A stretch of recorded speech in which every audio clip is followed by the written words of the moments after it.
Comparisons video with two vehicles.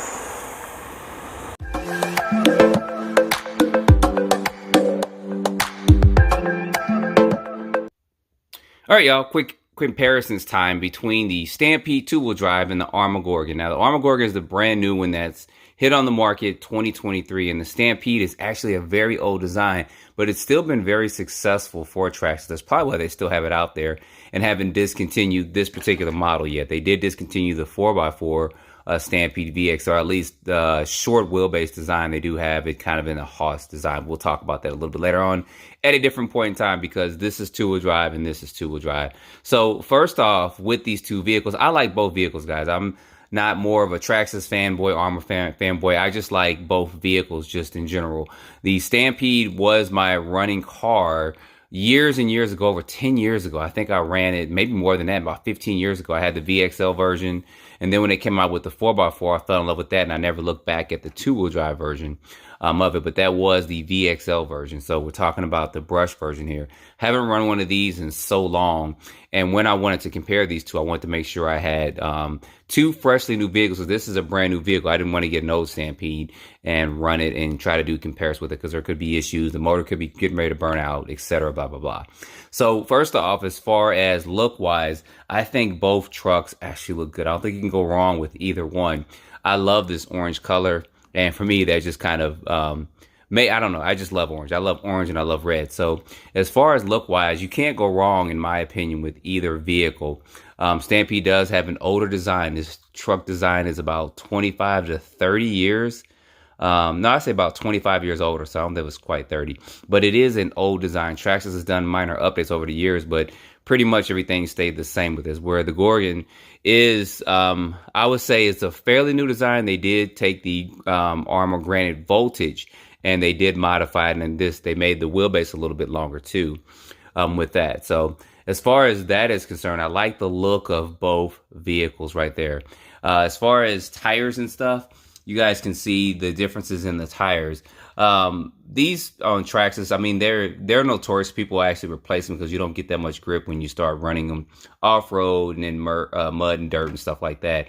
You don't get as much traction with this being a two-wheel drive vehicle, not four-wheel drive. You really lose a lot, but they're good for all purpose, just for mostly running on asphalt. And then the same can be said with these. I haven't had any problems with these, but these tires do not include any foams in them. The Traxxas ones actually have foam in them. So as far as longevity, I couldn't tell you guys about that just yet, because running these vehicles on brush is really not going to wear the tires down that much. If you go brushless, that's when you'll probably start seeing more wear and tear on the Gorgon tires than you would on the Traxxas tires, because with no foam in them, they're probably going to balloon more, and they're probably going to wear a little bit faster, and they may actually come off the wheel too. But in my running, actually, they did not come off. They did come off on the Stampede though, so that could be a glue thing, and I'll show you guys that in just a second with that. So as far as, like I said, cosmetics, the way the trucks look, I like them both. So there's both a win-win in that category. The wheelbase, the Gorgon is longer than the Stampede. It is a bigger vehicle than the Stampede. It sits almost, you guys can see there, a little bit lower than the Stampede, but the Stampede kind of has a higher center of gravity chassis.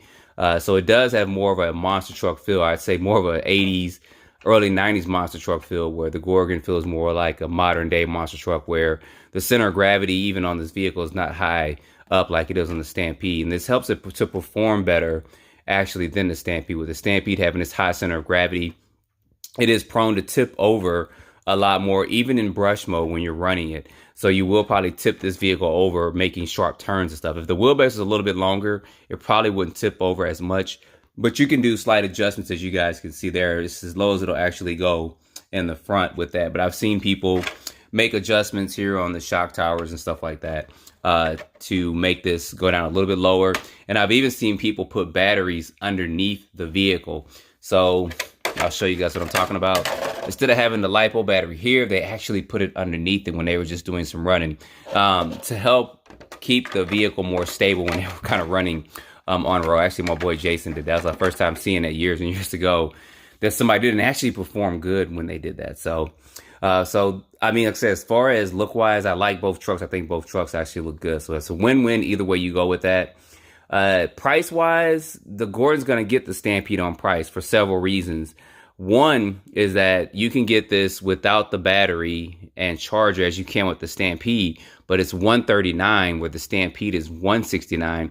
And then you can kind of get them both ready to run. This is going to be $169 ready to run, and this is going to be $199 ready to run. So Traxxas may lower their price down now that this is out there on the market. I'm not sure with that. But also with these ready to run versions, you get these batteries and chargers with it. And I did want to address this and show this to you guys, because this is actually something that may be kind of nitpicking, but with the Traxxas and the Gorgon, you both get 8.4 nickel metal batteries with it. And then you do get chargers with them both. But I don't know if you guys can see what's going on here.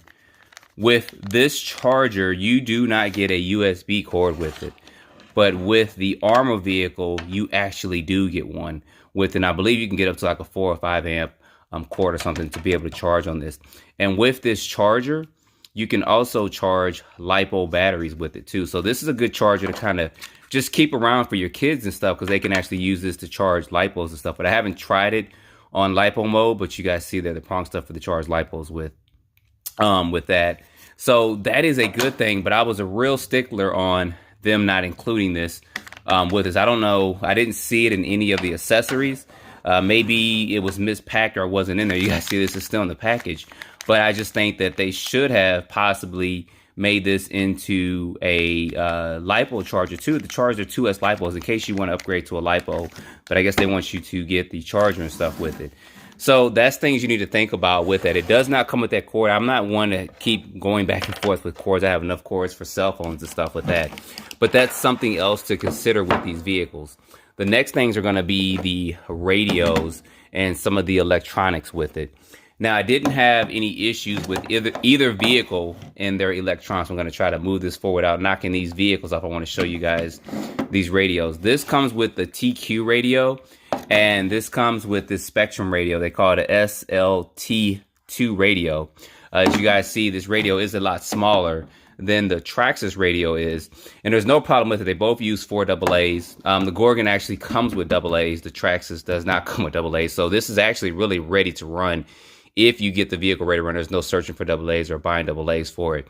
I do like the feel of the TQ radio over this Spectrum radio. It's just because it's a bigger radio, that's all. I mean, it just kind of used to this, and this has kind of been Traxxas's design for the radio for the last, I don't know, several years or something, this kind of TQ design for it. So I do like the feel of this. I didn't have any problems with any reception with either one of the vehicles with that, but this radio also offers you the ability, as you guys there, to turn the power down. You can go 50, 75, or 100%, whereas with the Traxxas vehicle, they have what's called training mode, and that's something you adjust on the speed controller with that.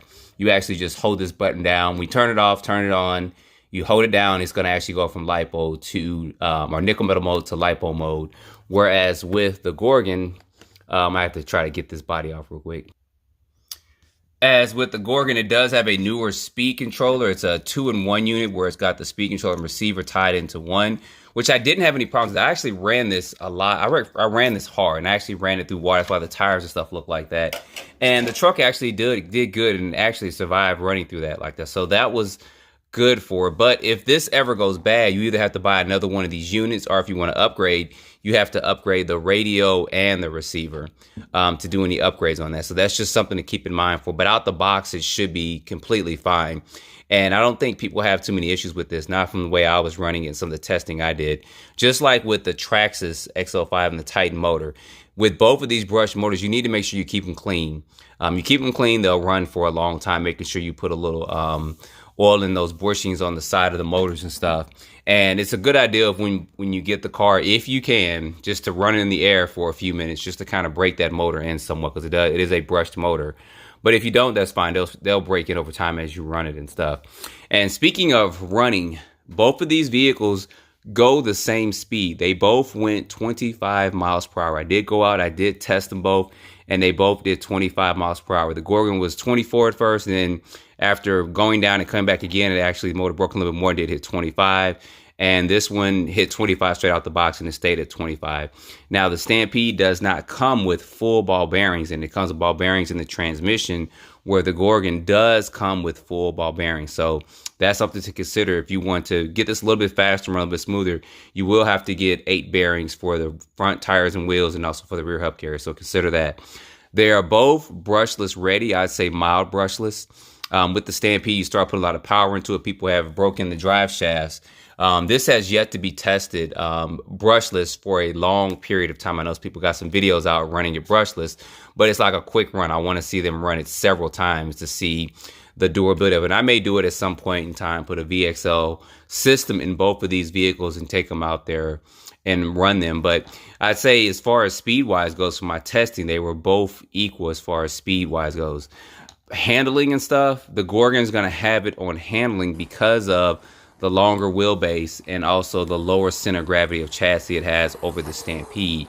So handling wise, this tipped over. I was about to tip over a couple times more than the Gorgon was. And that's, like I said, you guys got to remember, this is a new design and this is a 25+ old design, but it still did well. I mean, upgrades Traxxas did that they needed to do was, of course, these shock caps on there. So I was afraid that when I jumped this and ran this a lot, I was going to end up busting the shock or something like that, because that's notorious for the old shock design, but that didn't happen, which was good. So they did do an upgrade on that. So you have to worry about your kid jumping and flipping this. And I mean, it's prone to happen if they really just honk on it hard, but I didn't have to worry about this coming off and its shock wall just being everywhere with that.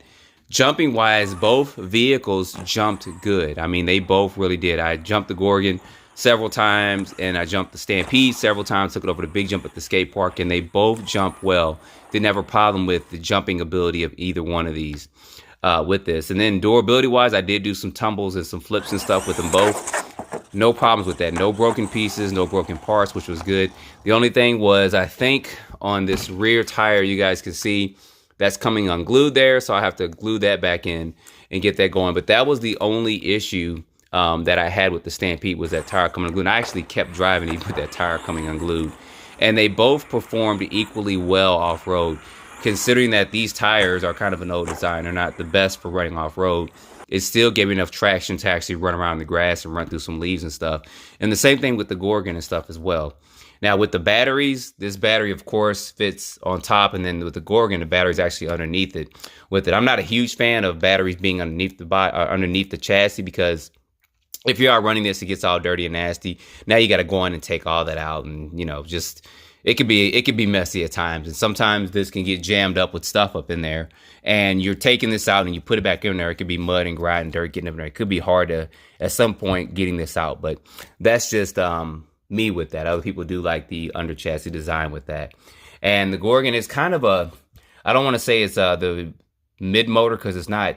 It's close to being mid-motor, but the motor is mounted here, where the Traxxas Stampede motor is in the very back. So when you do jumping, sometimes with the Stampede, it can actually hit on the back. So you would probably want to think about a motor guard or a wheelie bar for this, and a wheelie bar for the Gorgon as well. And you can get a wheelie bar for the Gorgon. It's going to be the same one that they fit on the Granite, so that can be the same one that can actually fit on here with that. So, but guys, this video is actually longer than I thought it was going to be. I did want to at least get these out and talk about them for a few minutes. I don't think you can go wrong with either vehicle, but I think with the cheaper price, the Gorgon is going to have the advantage over the Stampede, being cheaper, wheelbase being a little bit longer, and the speed-wise, it's the same. Durability, it's about the same. I mean, but the biggest thing with the Stampede is going to be part support. Since this is an older chassis design and Traxxas has not really changed that much with it, you can find tons and tons of aftermarket parts for it. And as of now, you can go into any hobby store and find parts for these vehicles.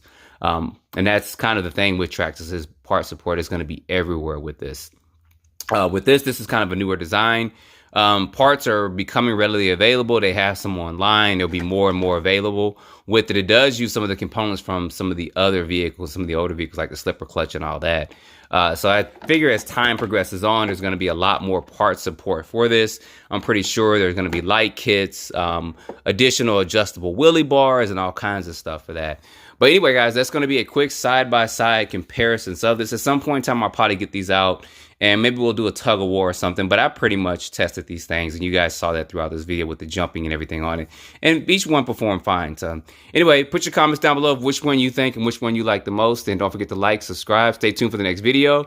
And if you want to see a brushless run, maybe I'll do that at some point in time. I do have 2 VXL systems I can put up in and I can get them running. So appreciate you guys watching.